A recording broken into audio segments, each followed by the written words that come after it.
Vamos filmar. Você tem que tirar de lá pra cá agora. Ai, quem chegou? Ai, Júlia.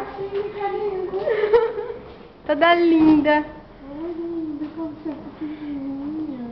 Tá chorando? Parou agora só. Será que ela tem os olhos claros? Ela tem meio cinza.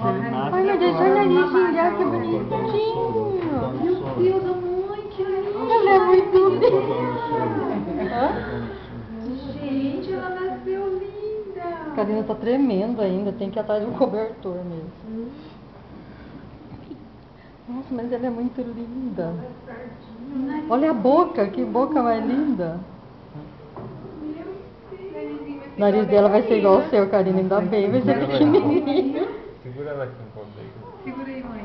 Deixa eu virar. Gente, que coisa mais linda. Ela é Meu, linda. nossa senhora.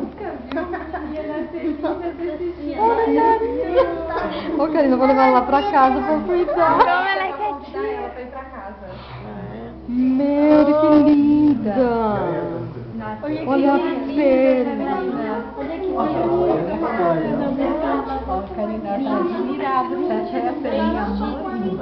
Ah, ela tá com fome. Cobre sua mão, Karina, tá Ela ficando tá com até... frio.